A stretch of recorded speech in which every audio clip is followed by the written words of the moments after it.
everyone. We're going to be going over subtracting mixed fractions. It's going to be like adding, except we're subtracting now. Hey, do I have to stay here and record? Can I go? You're really asking me this? We have to do a video. I have to make this for my students. You do not understand my struggle right now. Just go ahead and go back to recording because I don't want to do this all over again either. Fine. Thank you. Anyways, subtracting mixed fractions.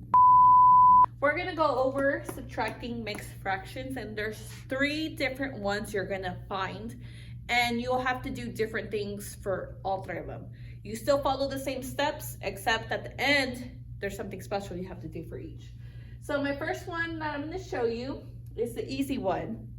It should be something like, this is my example, 5 and 6 sevenths, take away, not 6 sevenths, let's change this to 6 eighths, take away 2 and 1 half. Okay, first thing you do, just like in adding fractions, you have to subtract your fractions first. Okay, 6 eighths, take away 1 half. Denominator is different. You have to find a common denominator. Skip count your denominators.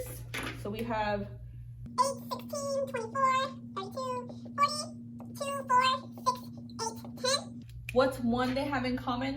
They have 8 in common. So that means I have to change my denominators to find that 8. I have to multiply what? Nothing. This one's already the 8 I want. What do I have to multiply this one by?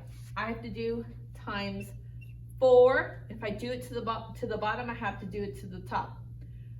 This fraction changes into 4 eighths. Okay. 4 eighths. So it's 6 eighths, take away 4 eighths, 2 eighths. And that's my new fraction. I'm not done. I only subtracted my fractions first. You still have to do your whole numbers. So what's 5, take away 2, that gives me 3. Our fraction that we subtracted earlier is gonna be 2 eighths. And that's my answer. That one was the easy one. This is my harder one that you will see. It is 4 and 1/3, take away 2 and 3 sixths. okay. First thing I do, always subtract your fractions first. 1/3, take away 3 sixths. Okay. You see the denominators are different. We have to find a common denominator. We skip count. 3, 6, 9, 12, 15. Okay. Skip count my 6 right here. 6, not 6, 12, not 9, 18, 24, and 30. Okay. What's one they both have in common? Well, they both have 6 in common and 12 in common. Which one do we want? The one in the front. Action! I forgot to record this part, so I'm doing it now. In the future. Okay, we chose 6 because the number in the front, we usually don't have to do as much work to change it than this one. So we're gonna change our fractions, I put them on this side this time, into 6th on the bottom. So what do I have to multiply this one by to get a 6? 3 times 2 times 2. This one changes into 2 6. This is actually 36. I just wrote it wrong. Okay. And then take away, oops. Do we have to change this one to 6? No, it's already a 6. So we keep it like that because it's already what we want. Take away 3 6. So what's 2 6 take away 3 6? It's not 1. Pick up 2 fingers, take away 3. You can't. You don't have enough. This is where we need to borrow. So let me rewrite it so you guys can all see better. So we write, this changes to 2 6 because we have to multiply times 2 minus the 3 6 that we already have. Okay? We can't do 2 minus 3, so we have to borrow we borrow from this one. Why this one? Because this is the one we don't have enough of. This changes into a 3, and you would not put it like this, okay? 1 whole is the same as saying 6/6. So you see 6/6 equals 1 that we borrowed. So 1 and 6/6 are the same thing, okay? I add these two together, okay? This changes into 8/6. Can we do 8 minus 3? Yes. And we get 5/6 as our fraction, okay? We still need to subtract the whole numbers. 3 minus 2 equals 1, and then 5/6 was our fraction answer. And our answer would be 1 5/6.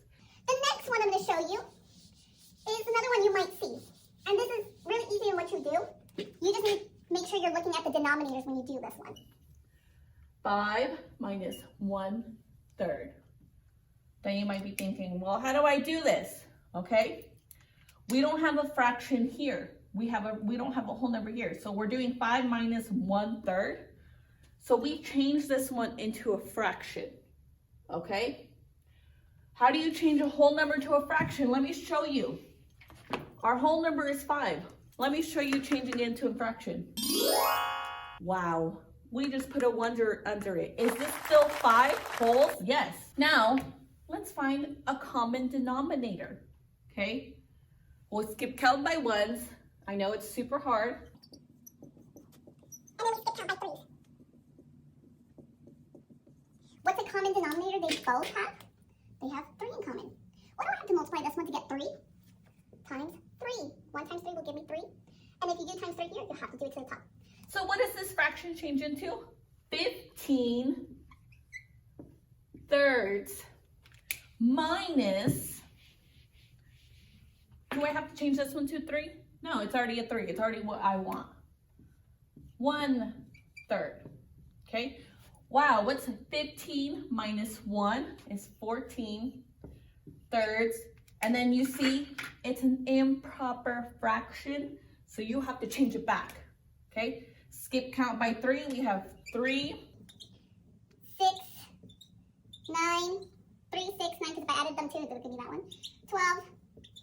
Can I go up to 15? That was too much. So I have 1, 2, 3, 4 wholes. Okay, 3, 6, 9, 12. What's left over? 2/3. Okay? And that's all you have to do.